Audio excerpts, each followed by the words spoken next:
Le démon sur la ville, Maid of Salem, un film américain de 1937 de Frank Lloyd, scénario Ferris, Grimstead et King, avec dans la distribution Claudette Colbert, Fred MacMurray, Harvey Stevens, Gail Zondergaard, Louise Dresser et Edward Ellis. Le sujet.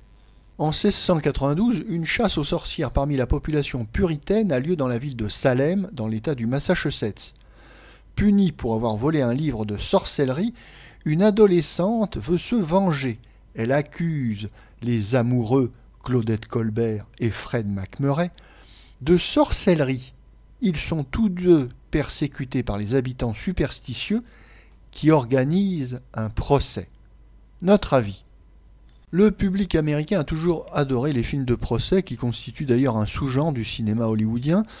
Le public est fasciné par la tension dramatique qui règne dans une salle d'audience et les échanges tendus entre l'accusation et la défense.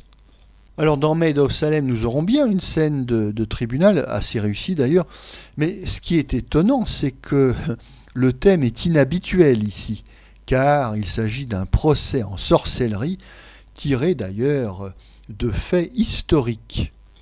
Le processus qui conduit de simples rumeurs à se transformer en folie collective et en une chasse aux sorcières est un bon thème pour le cinéma, et la Paramount met le budget qu'il convient pour dresser cette fresque à la fois historique et spectaculaire.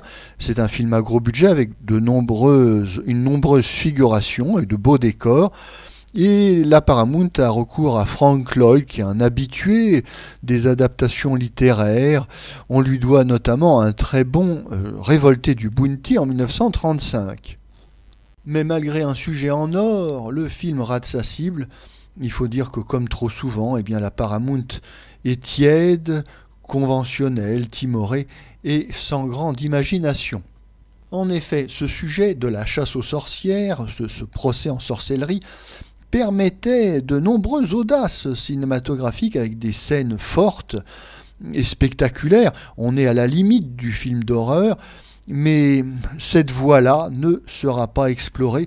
Malheureusement, on va rester dans une histoire d'amour tiédasse entre un couple d'ailleurs assez fort mal assorti, Claudette Colbert et Fred MacMurray, qui ont l'habitude de tourner ensemble puisqu'ils seront 7 fois partenaires, mais on les préfère dans les comédies. Ici, ils sont bien mal distribués tous les deux. Le sujet historique et dramatique aurait dû conduire Claudette Colbert à une certaine authenticité dans son jeu, mais non, elle est trop maquillée, comme une femme moderne du XXe siècle qu'on aurait parachutée en 1692. Cet anachronisme est gênant pour le spectateur qui a du mal à croire à son personnage. Cette Colette Colbert si fardée, si artificielle, est bien loin de la puritaine du XVIIe siècle qu'elle est censée incarner. Il en va de même également de son partenaire Fred MacMurray qui ne semble pas à l'aise dans son emploi. Alors, malgré tout, ce film réserve quand même une belle scène, celle du tribunal, où Claudette Colbert arrive à attirer l'attention du spectateur par la force et la conviction de son jeu.